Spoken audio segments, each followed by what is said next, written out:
और जब शरीर का विस्मरण होता है तब आदि भौतिकता मिट जाती है। विपश्चित आत्मबोध से रहित थे और जहाँ चाहते थे वहाँ चले जाते थे, पर स्वरूप से न कुछ अंतवाहक है और न कुछ आदि भौतिक है। प्रमाद से ये सब आकार भासित होते हैं, वास्तव में सब चिदाकाश रूप है। दूसरी वस्तु कुछ नहीं बनी, सब वही है और उसी के प्रमाद से विपश्चित अविद्याकृत जगत को देखने चले थे। वह अविद्या भी कुछ दूसरी वस्तु नहीं, ब्रह्म ही है। तब ब्रह्म का अंत कहाँ आवे, वहां से वे चले, परंतु जानते थे कि हमारा अंतवाहक शरीर है।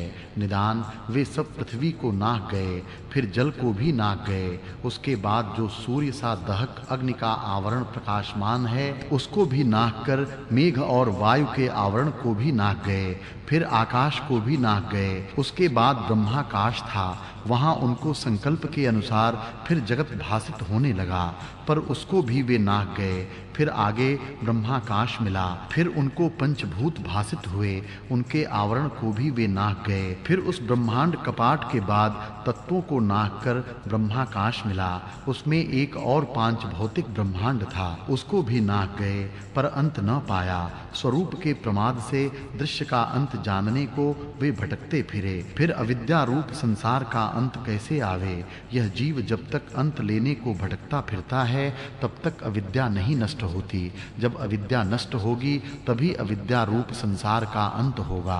हे राम, जगत कुछ बना नहीं, वही ब्रह्माकाश ज्यों का त्यों स्थित है, उसका न जानना ही संसार है। जब तक उसका प्रमाद है तब तक जगत का अंत न आवेगा। जब स्वरूप का ज्ञान होगा तब अंत आवेगा। सो वह जानना क्या है? चित्त का निर्वाण करना ही जानना है। जब चित्त का निर्वाण होगा तब जगत का अंत आवेगा। जब तक चित्त भटकता फिरता है तब तक संसार का अंत नहीं आता। इससे चित्त का नाम ही संसार है। जब चित्त आत्मपद में स्थित होगा तब जगत का अंत होगा। इस उपाय के बिना शांति नहीं प्राप्त होगी। इत श्री योग वासिष्ठे निर्वाण प्रकरणे विपश्चित दुपाख्यान वर्णनम नाम द्विशताधिक विंशतिः सर्गः। राम जी ने पूछा, हे भगवन, वे जो दो विपश्चित थे उनकी क्या दशा हुई, यह भी कहो। वे तो दोनों एक ही थे। वशिष्ठ जी बोले, हे राम, एक का तो निर्वाण हुआ था, दूसरा ब्रह्मांडों को नागता नागता एक और ब्रह्मांड में गया। वहां उसको संतों का संग प्राप्त हुआ, उनकी संगति से उसको ज्ञान हुआ। ज्ञान को पाकर वह भी निर्वाण हो गया। बाकी एक अब तक दूर फिरता है और एक यहाँ पहाड़ की कंदरा में मृग होकर विचरता है।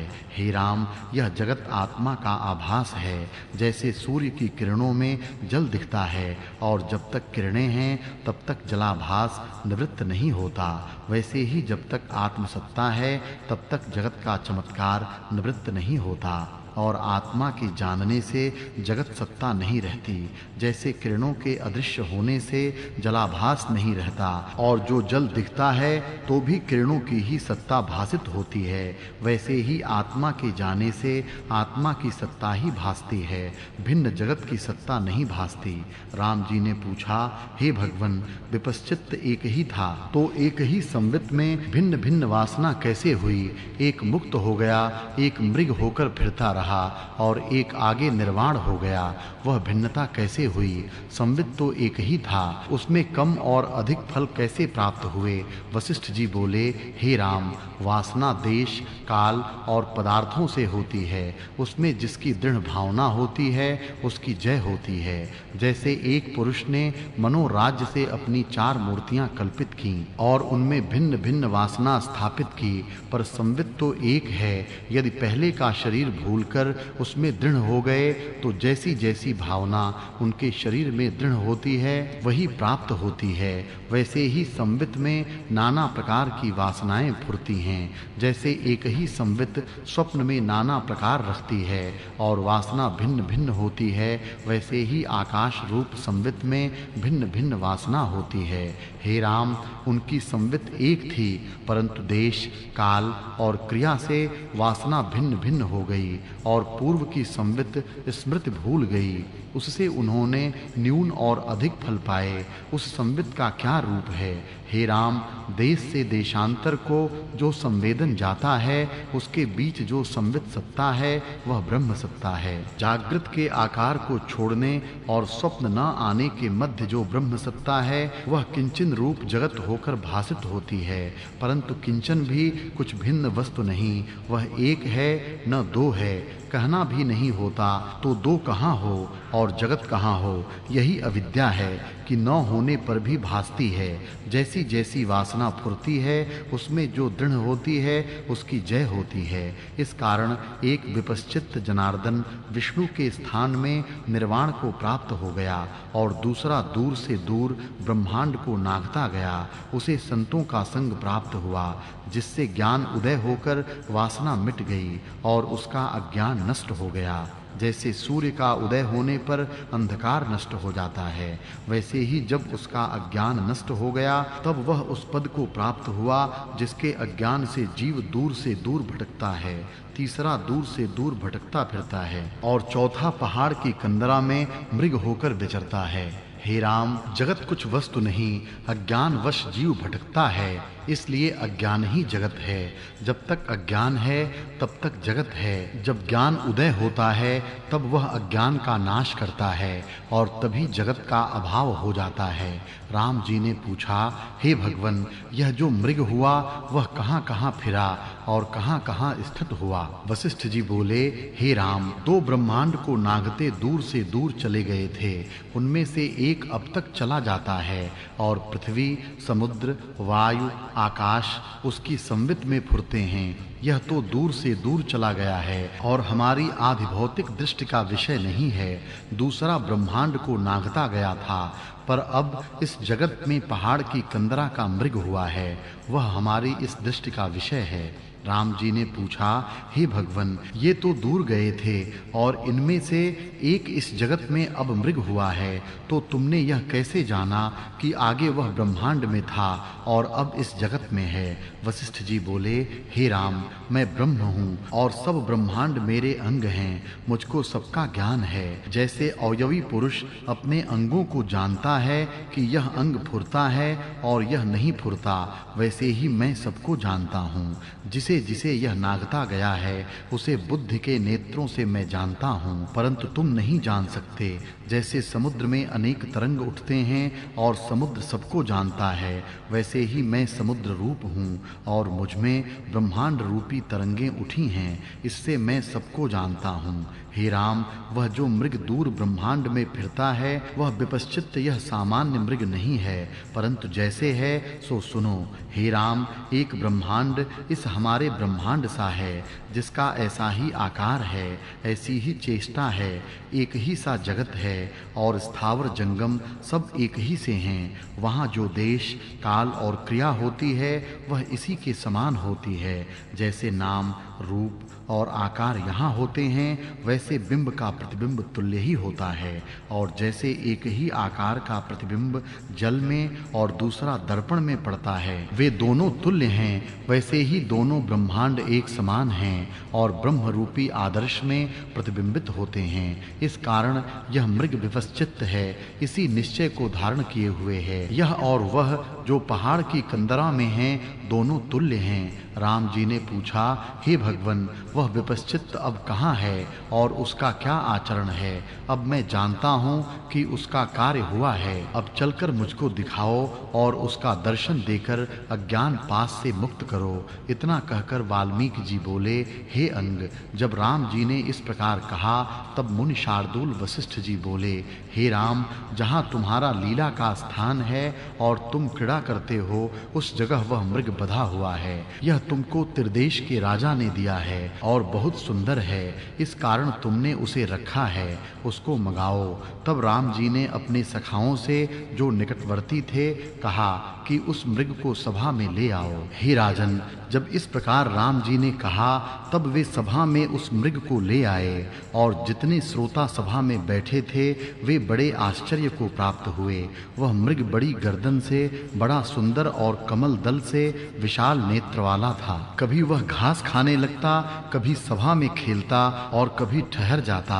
जब राम जी ने कहा, हे भगवन, आप इसको कृपा करके मनुष्य बना दीजिए और उपदेश करके जगाइए, जिससे हमारे साथ प्रश्न उत्तर करे। अभी तो यह प्रश्न उत्तर नहीं करता। वशिष्ठ जी बोले, हे राम, इस प्रकार इसको उपदेश न लगेगा, क्योंकि जिसका कोई इष्ट होता है उसी से उसको सिद्धि होती है। इससे मैं इसके इष्ट को ध्यान करके बुलाता हूँ, इससे इसका कार्य सिद्ध होगा।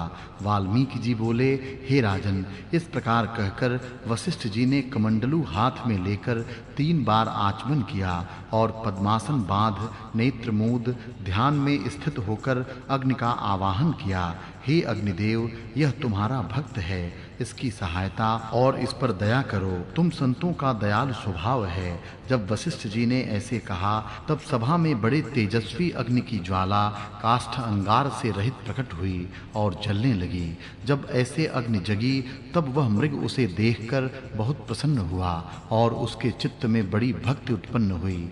तब वशिष्ठ जी ने नेत्र खोलकर अनुग्रह सहित मृग की ओर देखा। उससे उसके संपूर्ण पाप भस्म हो गए। वशिष्ठ जी ने अग्नि से कहा, हे भगवन, यह तुम्हारा भक्त है, अपनी पहले की भक्ति स्मरण करके इस पर दया करो और इसके मृग शरीर को दूर करके इसको विपश्चित शरीर दो, जिससे यह अविद्या भ्रम से मुक्त हो। हे राजन, इस प्रकार अग्नि से कहकर वशिष्ठ जी राम से बोले, हे राम, अब यह मृग अग्नि में प्रवेश करेगा, तब इसका मनुष्य शरीर हो जाएगा। वशिष्ठ जी ऐसे कहते ही थे कि वह मृग अग्नि को देखकर एक चरण पीछे हटा और उछलकर अग्नि में प्रवेश कर गया। जैसे बाण निशाने में प्रवेश करते हैं, वैसे ही उसने प्रवेश किया। हे राजन, उस मृग को कुछ खेद न हुआ, बल्कि उसको अग्नि आनंद रूप देख पड़ा। तब उसका मृग शरीर अंतर्ध्यान हो गया। वह महाप्रकाश रूप मनुष्य शरीर धारण किए अग्नि से निकला। जैसे कपड़े के ओढ़े से स्वांगिया स्वांग रखकर निकल आता है, वैसे ही वह निकल आया। वह अति सुंदर वस्त्र पहने हुए, शीश पर मुकुट, कंठ में रुद्राक्ष की माला और यज्ञोपवीत धारण किए था। अग्नि सा वह तेजस्वी था। सभा में जो लोग बैठे थे उनसे भी अधिक उसका तेज था, मानो अग्नि को भी लज्जित कर रहा हो। जैसे सूर्य के उदय होने पर चंद्रमा का प्रकाश फीका हो जाता है, वैसे ही वह सबसे अधिक प्रकाशमान हो गया। फिर जैसे समुद्र में तरंग निकलकर लीन हो जाता है, वैसे ही वह अग्नि अंतर्ध्यान हो गए। यह देखकर राम को आश्चर्य हुआ और सब सभा विस्मय को प्राप्त हुई। तब बड़े प्रकाश से युक्त विपश्चित निकलकर ध्यान में लग गया। विपश्चित से लेकर इस शरीर तक अपने सब शरीर स्मरण करके नेत्र खोल वशिष्ठ जी के निकट आ साष्टांग प्रणाम कर बोला, हे ब्राह्मण, ज्ञान के सूर्य और प्राण के दाता, तुमको मेरा नमस्कार है। हे राजन, जब इस प्रकार उसने कहा, तब वशिष्ठ जी ने उसके सिर पर हाथ रखा और कहा, हे राजन, तू उठ खड़ा हो। अब मैं तेरी अविद्या दूर करूंगा और तू अपने स्वरूप को प्राप्त होगा। तब राजा विपश्चित ने उठकर राजा दशरथ को प्रणाम किया और बोला, हे राजन, तुम्हारी जय हो। राजा दशरथ ने आसन से उठकर कहा, हे राजन, तुम बहुत दूर फिरते रहे हो, अब यहाँ मेरे पास बैठो। विश्वामित्र आदि जो ऋषि बैठे हैं, उनको यथा योग्य प्रणाम करके राजा विपश्चित बैठ गया। राजा दशरथ ने विपश्चित को, जो बड़े प्रकाश को धारण किए था, भास कह के बुलाया और कहा, हे भास, तुम संसार भ्रम के लिए चिरकाल फिरते रहे हो, थके होगे, अब विश्राम करो और जो देश काल क्रिया की है और देखा है सो कहो। यह आश्चर्य है कि अपने मंदिर में सोए हो और निद्रा दोष से गड्ढे में गिरते फिरे और देश देशांतर में भटकते फिरे, यही अविद्या है। हे भास, जैसे वन का विचरने वाला हाथी जंजीर से बांधा हुआ दुख पाता है, वैसे ही तुम विपश्चित भी थे और अविद्या से जगत के देखने के लिए भटकते रहे। हे राजन, जगत कुछ वस्तु नहीं है पर भासित होता है, यही माया है। जैसे भ्रम से आकाश में नाना प्रकार के रंग दिखते हैं, वैसे ही अविद्या से ये जगत भासित होते और सत्य प्रतीत होते हैं, पर सब आकाश रूप हैं और आकाश में स्थित हैं। उस आकाश में जो कुछ तुमने आत्मरूपी चिंतामणि के चमत्कार से देखा है, वह कहो। इति योग वासिष्ठे निर्वाण प्रकरणे विपश्चित् शरीर प्राप्तिर्नाम द्विशताधिकैक विंशतितमः सर्गः। दशरथ जी बोले, हे भास, बड़ा आश्चर्य है कि तुम विपश्चित बुद्धिमान थे और चेष्टा से तुमने अविपश्चित मूर्ख बुद्धि की है। जो अविद्या के देखने को समर्थ हुए थे, यह जगत प्रतिभा तो मिथ्या है। असत्य के ग्रहण करने की इच्छा तुमने क्यों की? वाल्मीकि जी बोले, हे राजन, जब इस प्रकार राजा दशरथ ने कहा तब प्रसंग पाकर विश्वामित्र बोले, हे राजन दशरथ, यह चेष्टा वही करता है जिसको परम बोध नहीं होता, पर केवल मूर्ख और अज्ञानी भी नहीं होता, क्योंकि जिसको परम बोध और आत्मा का अनुभव होता है वह जगत को अविद्याकृत जानता है और उस अविद्यक जगत का अंत जानने को इतना यत्न नहीं करता, क्योंकि वह तो उसे असत्य जानता है। और जो देहाभिमानी मूर्ख अज्ञ है वह भी यह यत्न नहीं करता, क्योंकि उसको देखने की सामर्थ्य भी नहीं होती। इससे मध्यभावी है जो आत्मबोध से रहित है और जिसने आदि भौतिक शरीर का त्याग किया है, वही संसार देखने का यत्न करता है।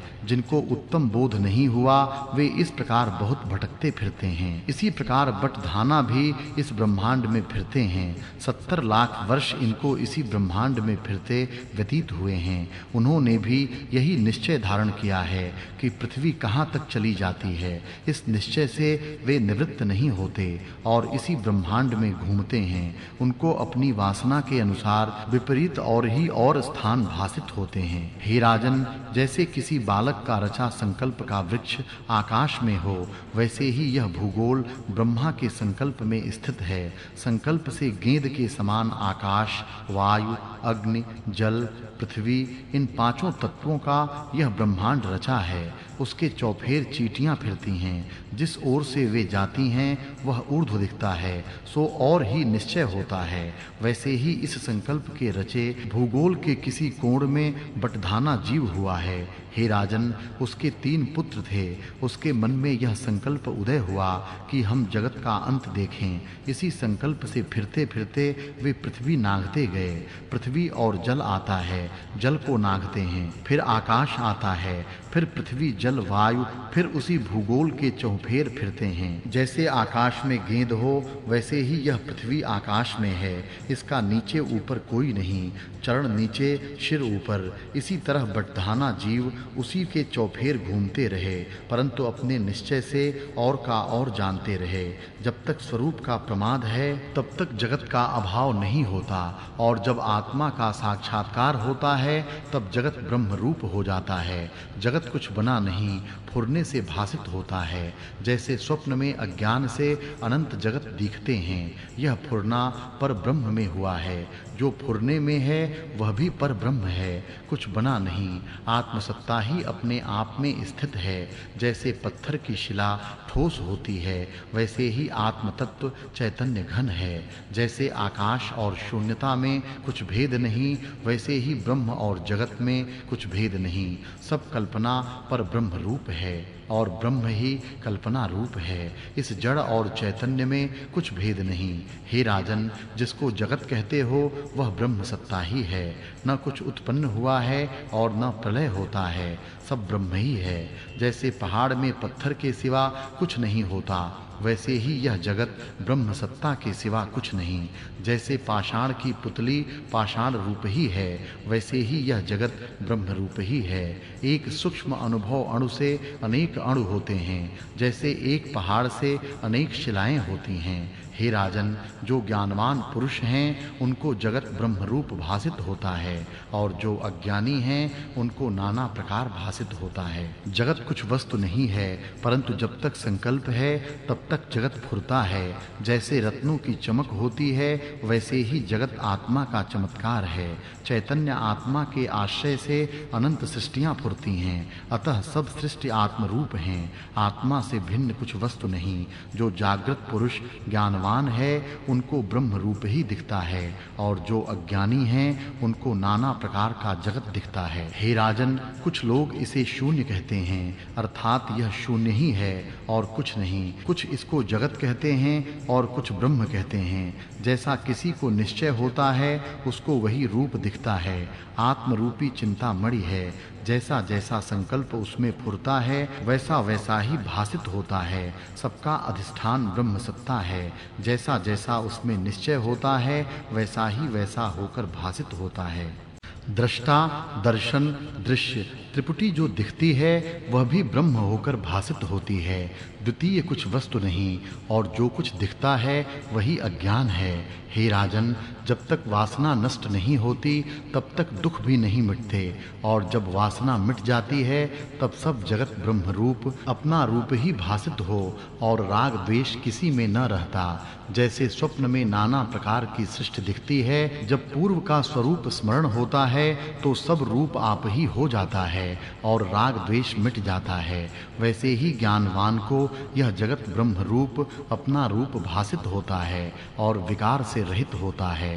पूर्व, अपूर्व और अपर को विचारना कि यह शुभ है और यह अशुभ है, और अशुभ का त्याग करना यह गौण विचार है। जब तक पूर्वापर विचार मन में रहता है तब तक जीव जगत में भटकता है और बंधा रहता है, क्योंकि शुभ अशुभ दोनों जगत में हैं। जब इनका विस्मरण हो जाए और संपूर्ण जगत को भ्रम मात्र जानकर आत्मपद में सावधान हो, तब जीव मुक्त होता है। इस जीव के बंधन का कारण अपनी वासना ही है।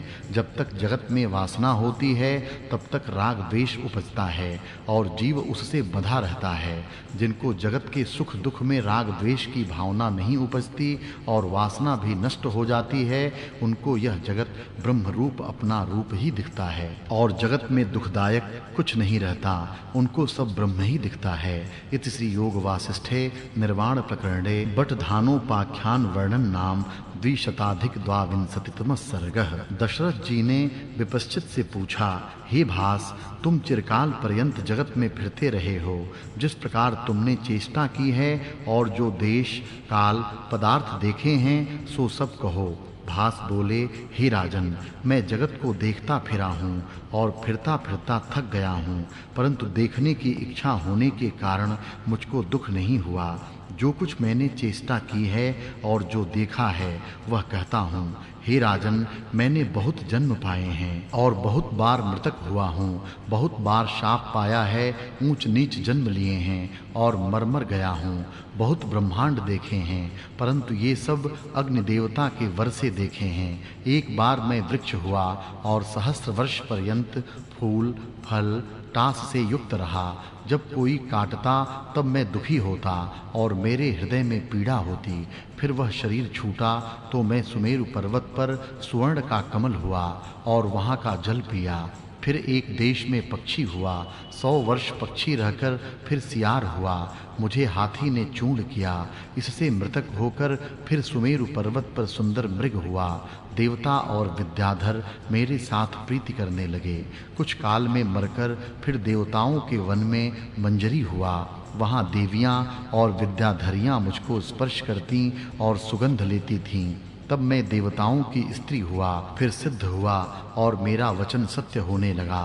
फिर मैंने और शरीर धरा और एक ब्रह्मांड नाग गया। इसी प्रकार कई ब्रह्मांड में नाग गया। तब एक ब्रह्मांड में जो आश्चर्य देखा सो सुनो। वहाँ मैंने एक स्त्री देखी जिसके शरीर में कई ब्रह्मांड थे। इससे मुझे आश्चर्य हुआ। फिर देश काल क्रिया से पूर्ण कई त्रिलोकी देखी। जैसे दर्पण में प्रतिबिंब दिखता है वैसे ही मुझको उसमें जगत दिखे। तब मैंने उससे कहा, हे देवी, तुम कौन हो और यह तुम्हारे शरीर में क्या है? देवी बोली, हे साधो, मैं शुद्ध चित्त शक्ति हूँ और ये सब मेरे अंग मेरे में स्थित हैं। मेरी क्या बात पूछनी है? यह सब जगत जो तू देखता है चिद्रूप हैं, चैतन्य से भिन्न और कुछ नहीं। सब में ब्रह्मांड त्रिलोकी स्थित है, जो अपना रूप ही है। जो अपने स्वभाव में स्थित है उनको अपने ही में ये दिखते हैं, और जो स्वरूप में स्थित नहीं है उनको जगत बाहर और अपने से भिन्न भासित होते हैं। हे राजन, यह जगत कुछ बना नहीं। जैसे स्वप्न की सृष्टि और गंधर्व नगर दिखता है वैसे ही आत्मा में जगत दिखता है। जैसे जल में तरंग दिखता है सो जल रूप है, तरंग कुछ भिन्न वस्तु नहीं होते। वैसे ही सब जगत चिद्रूप में भासित होते हैं, सो चैतन्य से भिन्न कुछ नहीं, परंतु जब स्वभाव में स्थित होकर देखोगे तब ऐसे ही दिखेगा, और जो अज्ञान दृष्टि से देखोगे तो नाना प्रकार का जगत भासित दिखेगा। हे राजन, जब इस प्रकार उस देवी ने मुझसे कहा तब मैं वहां से चला और आगे दूसरी सृष्टि में गया। वहां देखा कि सब पुरुष ही रहते हैं, स्त्री कोई नहीं, पुरुष से पुरुष उत्पन्न होते हैं। उससे भी आगे और सृष्टि में गया तो वहां न सूर्य था, न चंद्रमा, न तारे थे, न अग्नि, न दिन था और न रात्रि। जैसे चंद्रमा सूर्य और तारों का प्रकाश होता है, वैसे ही सब अपने प्रकाश से प्रकाशित थे। उनको देखकर मैं आगे और सृष्टि में गया।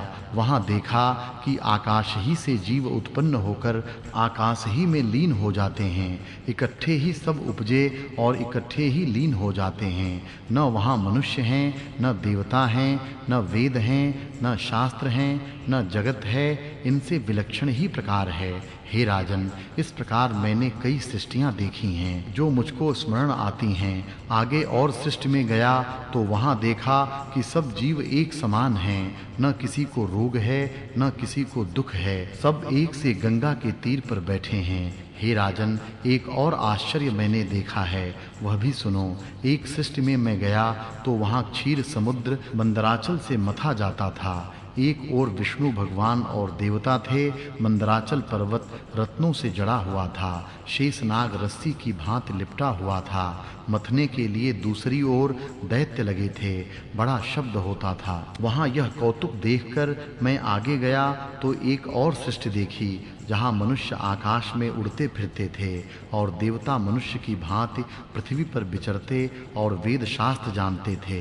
हे राजन, एक और आश्चर्य मैंने देखा, वह भी सुनो। एक सृष्टि में मैं जा निकला तो वहां मंदराचल पर्वत पर कल्प वृक्ष का वन था और उनमें मदनिका नाम की एक अप्सरा रहती थी। वहां जाकर मैं सो रहा तो ज्यों ही रात्रि का समय आया, वह अप्सरा मेरे कंठ आ लगी। मैंने जागकर उसको देखा और कहा कि हे सुंदरी, तूने मुझको किस निमित्त जगाया? मैं तो सुख से सो रहा था। उस अप्सरा ने कहा कि हे राजन, मैंने इसलिए तुझको जगाया कि चंद्रमा उदय हुआ है और चंद्रकांत मणि चंद्रमा को देखकर बहेगी और नदी की भांति प्रवाह चलेगा। ऐसा न हो कि तू बह जाए। हे दशरथ, इस प्रकार उसने कहा ही था कि नदी का प्रवाह चलने लगा। तब वह अप्सरा उस प्रवाह को देखकर मुझे आकाश को ले उड़ी और पर्वत के ऊपर जहाँ गंगा का प्रवाह चलता था उसके तट पर मुझको बिठा दिया। 7 वर्ष पर्यंत वहाँ रहकर मैं फिर एक और ब्रह्मांड में गया।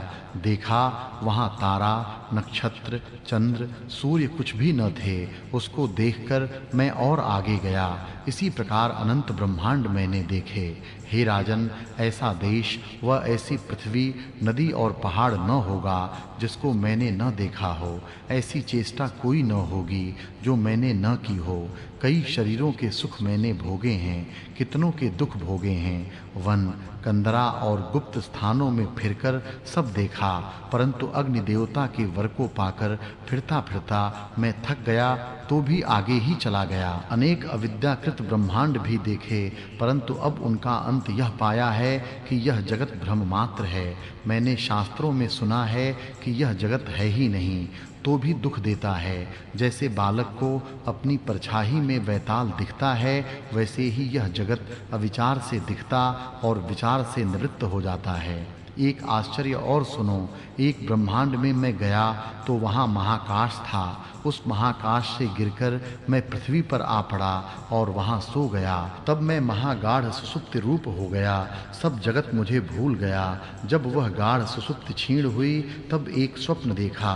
उसमें तुम्हारा यह जगत मुझको देख पड़ा। उसमें मुझको पहाड़, कंदरा, देश और बहुत से गुप्त प्रकट स्थान दिखे जहाँ केवल सिद्धों की गति थी। वहाँ भी मैं गया और जहाँ सिद्धों की भी गति न थी वहाँ भी मैं गया। इस प्रकार अनेक जगत मैंने देखे, परंतु आश्चर्य है कि स्वप्न की सृष्टि प्रत्यक्ष जागृत की तरह दिखती थी और स्वप्न के शरीर जागृत में पड़े दिखते थे। इससे सब जगत भ्रम मात्र है और असत्य ही सत्य होकर दिखाई देता है। इस प्रकार देखकर मैं बड़े आश्चर्य में पड़ा हूँ।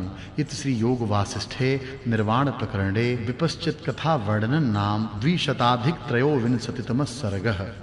विपश्चित बोले, हे राजन, एक सृष्टि और भी मैंने देखी है जो इसी महाकाश में है, अर्थात इस महाकाश से भिन्न नहीं, जहाँ तुम्हारी भी गति नहीं। जैसे स्वप्न की सृष्टि कोई जागृत में देखा चाहे तो नहीं दिखती, वैसे ही वह सृष्टि है। हे राजन, पृथ्वी का एक स्थान मेरे देखते ही देखते परछाई की भांति फिरने लगा, फिर उस आकाश में वही पहाड़ की भांति दिखने लगा, यहाँ तक कि मनुष्यों के शरीर और दशों दिशाओं को उसने ढक लिया और आकाश से भी बड़ा दिखने लगा। इससे आकाश में भी न समाता था। उसने सूर्य और चंद्रमा को भी मेरे देखते ही देखते ढक लिया। फिर भूकंप सा आया, मानो प्रलय काल ही आ गया। तब मैंने अपने इष्ट अग्नि देवता की ओर देखकर प्रार्थना की कि हे भगवन, तुम मेरी जन्म जन्म रक्षा करते आए हो, इससे अब भी रक्षा करो, मैं नष्ट होता हूँ। तब अग्नि ने कहा, तू मत डर। फिर मैंने जब अग्नि में प्रवेश किया तब अग्नि ने कहा कि मेरे वाहन पर सवार होकर मेरे स्थान को चल। फिर अग्निदेव मुझको अपने वाहन तोते पर चढ़ाकर आकाश मार्ग से तुरंत ले उड़े। जब हम उड़े तब पीछे से वह शव भी पृथ्वी पर गिरा। उसके गिरने से सुमेरु जैसे पर्वत भी पाताल को चले गए। वह महाशरीर सैकड़ों सुमेरु के समान गिरा। मंदराचल, मलयाचल, अस्ताचल आदि जो बड़े-बड़े पर्वत थे वे भी नीचे को धंस गए, पृथ्वी में गड्ढे पड़ गए। उसके शरीर के नीचे जो वृक्ष, मनुष्य, दैत्य, स्थावर, जंगम आए वे सब नष्ट हो गए। बड़ा उपद्रव उदय हुआ। निदान उसके शरीर से सब दिशा पूर्ण हो गई। उसके अंग ब्रह्मांड के भी बाहर निकल गए। हे राजन दशरथ, इस प्रकार भयानक दशा देखकर मैं अपने इष्ट देव अग्नि से बोला कि हे देव, यह उपद्रव क्यों कर हुआ? यह सब क्या है और ऐसा शरीर क्यों पड़ा है? आगे तो कोई भी ऐसा शरीर नहीं देखा सुना। अग्नि ने कहा, तू अभी चुप रह, यह सब वृतांत मैं तुझसे कहूंगा, पर प्रथम इसको शांत होने दे। इस प्रकार अग्नि कहते ही थे कि देवता विद्याधर, गंधर्व और सिद्ध आदि जितने स्वर्गवासी थे वे सब आकर स्थित हुए और विचार करने लगे कि यह उपद्रव प्रलय काल के बिना ही हुआ है। इसके नाश करने को देवी जी की आराधना करनी चाहिए। हे राजन, यों विचार कर वे देवी की स्तुति करने लगे कि हे देवी शववाहिनी चंडिके, हम तेरी शरण आए हैं, इस उपद्रव से हमारी रक्षा करो। इति श्री योग वासिष्ठे निर्वाण प्रकरणे महाशव वृतांत वर्णन नाम द्विशताधिक चतुर्विंशतितम सर्गः। विपश्चित बोले, हे दशरथ, उन देवताओं ने स्तुति करके शव की ओर जो देखा तो क्या देखते हैं कि सातों द्वीप उसके उदर में समा गए हैं। भुजाओं से सुमेरु आदि पर्वत ढक गए हैं। उसके दूसरे अंग ब्रह्मांड को भी नाक गए हैं, साथ ही पाताल को भी गए हैं। निदान उनकी मर्यादा कहीं पाई नहीं जाती थी। एक ही अंग से पृथ्वी छिप गई। यह देखकर विद्याधर, गंधर्व और सिद्ध आदि संपूर्ण नभचर स्तुति करने लगे। हे अम्बे चंडिके, अपने गण को साथ लेकर इस उपद्रव से हमारी रक्षा करो, हम तेरी शरण आए हैं। हे राजन, जब इस प्रकार स्तुति करके देवता आराधना करने लगे तब चंडिका आकाश मार्ग से यक्ष, वैताल, भैरव आदि अपने गणों को लेकर आईं और जैसे मेघ सब दिशाओं को ढक लेता है वैसे ही सब ओर से उनके गणों ने आकर आकाश को ढक लिया। चंडिका ऐसे तेजस्वी रूप को रखे हुए चली आती थीं, मानो अग्नि की नदी चली आती हो। उनके लाल नेत्र, सिर पर पके केश और श्वेत दांत थे। वह बड़े शस्त्र धारण किए थीं। कई कोटि योजन तक उनका विस्तार था। वह सब दिशा और आकाश अपने शरीर से आच्छादित किए, कंठ में मुंडों की माला पहने मुर्दे वाहन पर आरूढ़ थीं। परमात्म पद में उनकी स्थित थी। वह ऐसी महाप्रकाशमान थीं मानो सूर्य, चंद्रमा, अग्नि आदि के प्रकाश को भी लज्जित कर रही थीं। वह हाथों में खड्ग, मूसल, ध्वजा, ऊखल आदि नाना प्रकार के शस्त्र धारण किए आकाश में तारा गण की भांति गरजती हुई गणों सहित इस प्रकार चली आती थीं मानो समुद्र से निकली साक्षात बड़वाग्नि चली आती हो। जब वह निकट आईं तब देवता फिर प्रार्थना करने लगे कि हे हे अम्बे, इसका नाश करो और अपने गणों को आज्ञा दीजिए कि इसका भक्षण करें। हम इसको देखकर बड़े शोक को प्राप्त हुए हैं और तेरी शरण हैं, इस उपद्रव से हमारी रक्षा करो।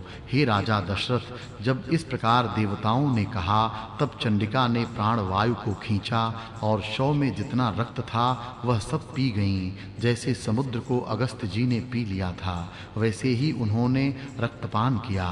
जब उससे देवी का उदर और अंग सब पूर्ण हो गए और नेत्र लाल हो आए तब देवी नृत्य करने लगीं। उनके सब गण उस शव को खाने लगे। कई मुख को खाने लगे, कई भुजा को, कई उदर को, कई वक्षस्थल को, कई टांगों को, कई चरणों को। इसी प्रकार उसके सब अंगों को गण खाने लगे। कई गण आते लेकर आकाश में सूर्य के मंडल को गए। कई गण उस शव के अंत पाने को उड़े सो मार्ग ही में मर गए, परंतु कहीं अंत न पाया। देवी जो उस शव की ओर देखती थीं, इससे उसके नेत्रों से अग्नि निकलती थी। उस आग से मांस पकता था और गण भोजन करते थे। मांस पकने के समय जो शरीर से रक्त निकलता था उससे मंदराचल और हिमालय पर्वत लाल हो गए, मानो पर्वतों ने भी लाल वस्त्र पहने हों। रक्त की नदियां बहने लगी। जो बड़े सुंदर स्थान और दिशाएं थीं वे सब भयानक हो गईं। पृथ्वी के सब जीव नष्ट हो गए, पर जो पहाड़ की कंदरा में जाकर छिप रहे थे वे बच गए, शेष सब नष्ट हो गए।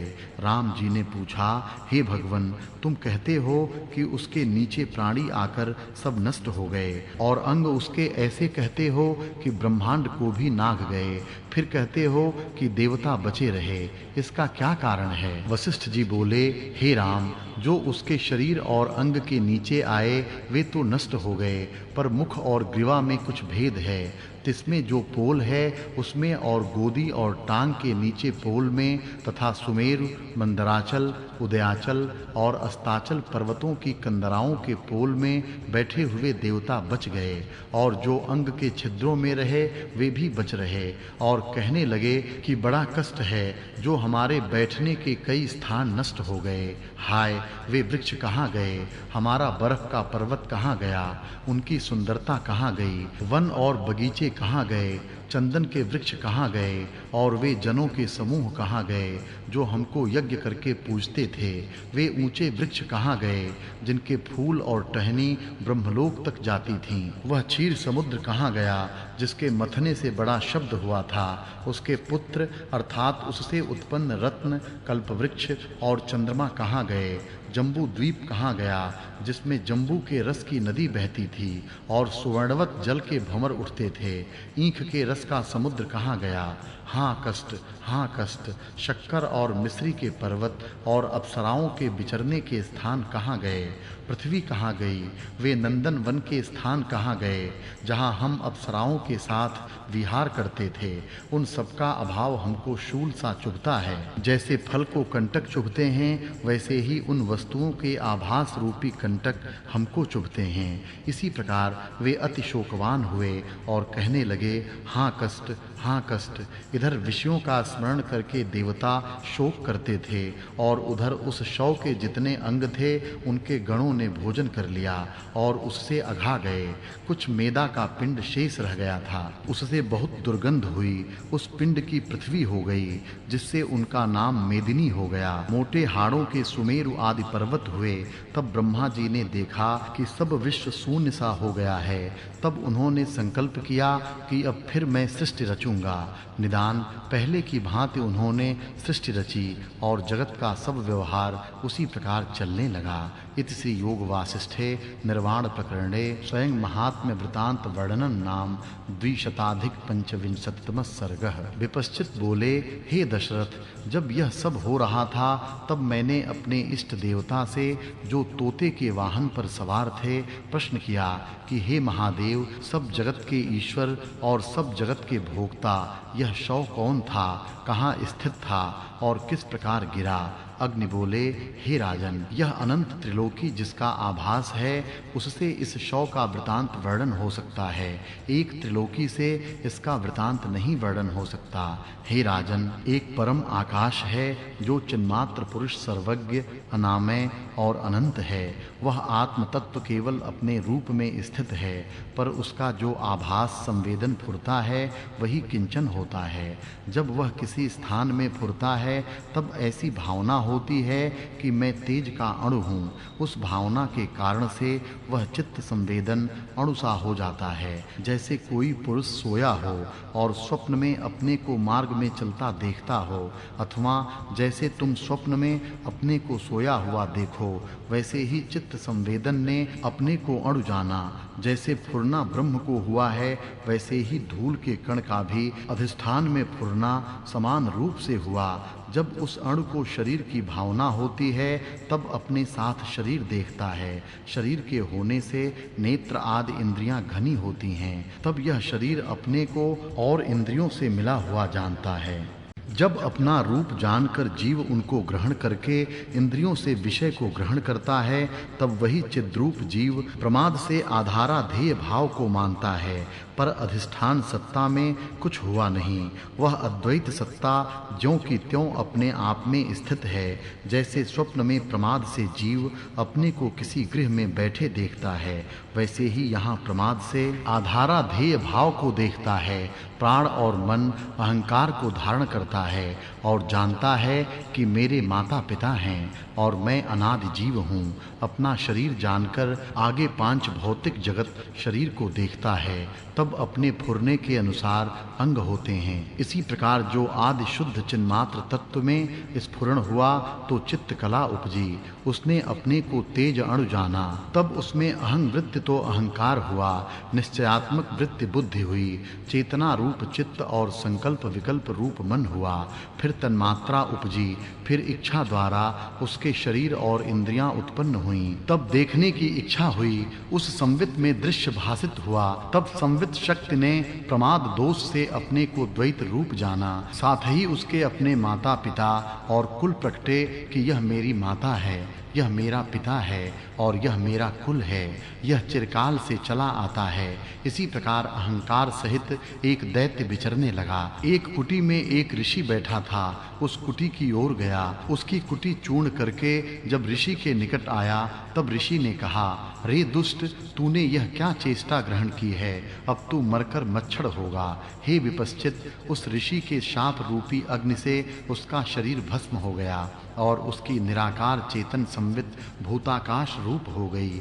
फिर आकाश में उसका वायु से संयोग हुआ और उस मौनी ऋषि के शाप की वासना आकर उदय हुई। जैसे समय पाकर पृथ्वी में बीज से अंकुर उत्पन्न होता है, वैसे ही पंच तन्मात्रा उदय हुई और अपना मच्छर का शरीर, जिसकी आयु 2 अथवा 3 दिन की होती है, अज्ञान से भासित हुआ।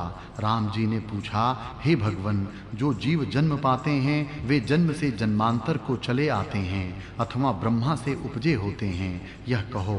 वशिष्ठ जी बोले, हे राम, कई जन्मों से जन्मांतर को चले आते हैं और कई ब्रह्मा से उपजे होते हैं। जिनको पूर्व वासना का संसरण होता है वे वासना के अनुसार शरीर पाते हैं और जन्म से जन्मांतर पाते चले जाते हैं, और जिनको संस्कार बिना भूत भासित होते हैं वे ब्रह्मा से उत्पन्न होते हैं। हे राम, आदि में सब जीव संस्कार रूपी कारण बिना उत्पन्न हुए हैं, पीछे जन्मांतर होता है। जो संस्कार बिना भूत भासित हो उसे जानिए कि ब्रह्मा से उपजा है, और जिसको संस्कार से सृष्टि भासित हो उसे जानिए कि इसका जन्मांतर है। यह 2 प्रकार के भूतों की उत्पत्ति मैंने तुमसे कही है। अब फिर उस मच्छर का क्रम सुनो। हे राम, जब उसने मच्छर का जन्म पाया तब कमलियों में और हरी घास, तृण और पत्तों में मच्छरों को साथ लिए रहने लगा। निदान वहाँ एक मृग आया और उसका पैर उस मच्छर पर इस प्रकार पड़ा जैसे किसी पर सुमेरु पर्वत आ पड़े। तब वह मच्छर चूर्ण होकर मृतक हो गया। मृतक होने के समय मृग की ओर देखने लगा। इससे मरकर तत्काल ही मृग हुआ और वन में विचरने लगा। फिर एक काल में उसको बधिक ने देखकर बाण चलाया। उस बाण से वह मृग बिंध गया। बिधे हुए घायल मृग ने बधिक की ओर देखा, इसलिए वह मरकर बधिक हुआ और धनुष बाण लेकर मृग और पक्षियों को मारने लगा। एक समय वह वन को गया, वहां एक मुनीश्वर को देख उनके निकट जा बैठा।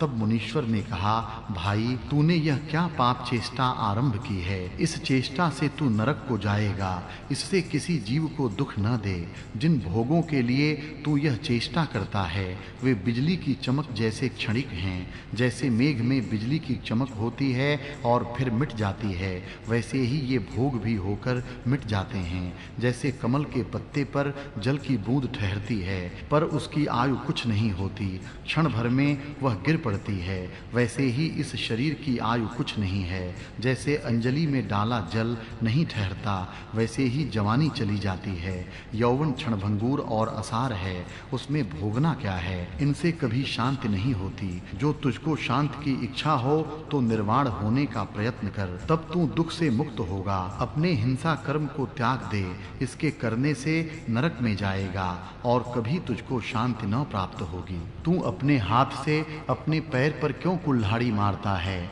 अपने नाश के लिए क्यों विष बीज बोता है? इस कर्म से तू दुख रूप संसार में भटकता फिरेगा और शांति कभी न होगी। इससे अब तू वही उपाय कर जिससे संसार समुद्र के पार हो। इत श्री योग वासिष्ठे निर्वाण प्रकरणे मच्छर व्याध वर्णन नाम द्विशताधिक षड्विंशतितम सर्गः।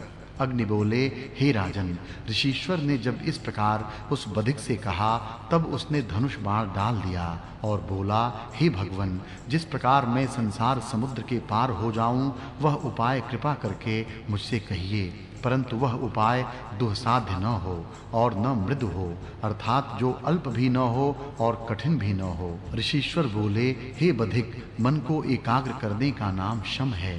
इंद्रियों के रोकने को दम कहते हैं, वही मौन है। मन को एकाग्र करने से अंतःकरण शुद्ध होता है और अंतःकरण की शुद्धता से आत्मज्ञान उपजता है। इससे संसार भ्रम निवृत्त होकर परमानंद की प्राप्ति होती है। अग्नि बोले, हे राजन, इस प्रकार जब ऋषीश्वर ने कहा तब वह बधिक उठ खड़ा हुआ और प्रणाम करके तप करने लगा। इंद्रियों को उसने संयम में रखा और जो अनिच्छित यथा शास्त्र प्राप्त होता उसका भोजन करने लगा। हृदय से सब क्रियाओं की मौन वृत्ति धारण की। जब उसको कुछ काल तप करते व्यतीत हुआ तब उसका अंतःकरण शुद्ध हुआ। वह ऋषीश्वर के निकट आ प्रणाम करके बैठ गया और बोला, हे भगवन, बाहर जो दृश्य है वह हृदय में किस प्रकार प्रवेश करता है और स्वप्न में अंतर की सृष्टि बाह्य रूप हो कैसे दिखती है, यह कृपा करके कहो। ऋषीश्वर बोले, हे बधिक, तूने यह बड़ा गूढ़ प्रश्न किया है। यही प्रश्न मैंने भी गणपति से किया था और उनके कहने से मैंने जो जाना है सो सुन। एक समय यही संदेह दूर करने का उपाय मैंने भी किया था। पद्मासन बांध बाहर की इंद्रियों को रोक मन में लगाया और मन बुद्धि आदि को पुर्यष्टका में स्थित किया। फिर पुर्यष्टका को भी शरीर से विरक्त किया और उसे आकाश में निराधार ठहराया। निदान जब विलक्षण होना चाहता तब विलक्षण हो जाता और जब शरीर में व्यापा चाहूं तब व्याप जाता।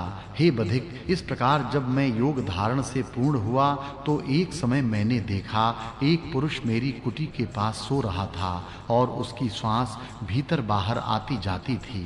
उसको देखकर मैंने यह इच्छा की कि इसके भीतर जाकर कौतुक देखूं कि क्या अवस्था होती है। ऐसे विचार कर मैं पद्मासन बांधा और योग की धारणा करके उसके श्वास मार्ग से भीतर प्रवेश किया। जैसे ऊंट ऊँघता हो और उसके श्वास मार्ग से भीतर सर्प प्रवेश करे, वैसे ही मैंने प्रवेश किया। उसके भीतर अपने अपने रस को ग्रहण करने वाली नाड़ियां मुझे देख पड़ी। कई वीर्य ग्रहण करने वाली हैं, कई रक्त और कफ को ग्रहण करती हैं, कई मल मूत्र वाली हैं। अनेक विकार जो उसके भीतर थे सो सब देखे। इससे मैं अप्रसन्न हुआ कि यह तो महा अपवित्र स्थान है। यहाँ रक्त मज्जा से युक्त महानरक के तुल्य अंधकार है। और फिर आगे गया तो वहां एक कमल देखा जिसमें उसका संवेदन फुरता था और संवित शक्ति जो महातेज युक्त हृदयाकाश है वह भी वहां स्थित था। वही त्रिलोकी का आदर्श है। त्रिलोकी में जो पदार्थ हैं उनका दीपक है और सब पदार्थों की सत्ता है। ऐसी संवित रूपी जीव सत्ता वहां स्थित थी। उसमें तद्रूपता को प्राप्त हुआ। फिर मैंने सूर्य, चंद्रमा, पृथ्वी, जल, तेज, वायु, आकाश, पर्वत, समुद्र, देवता, गंधर्व आदि नाना प्रकार के स्थावर जंगम विश्व को देखा। ब्रह्मा, विष्णु और रुद्र सहित संपूर्ण सृष्टि को उसके भीतर देखकर मुझे आश्चर्य हुआ कि उसके भीतर सृष्टि क्यों कर भासित हुई। हे बधिक, उसने जागृत में उस सृष्टि का अनुभव इंद्रियों से किया था और भीतर चित्तत्व में उसका संस्कार हुआ था। वही भीतर भासने लगा।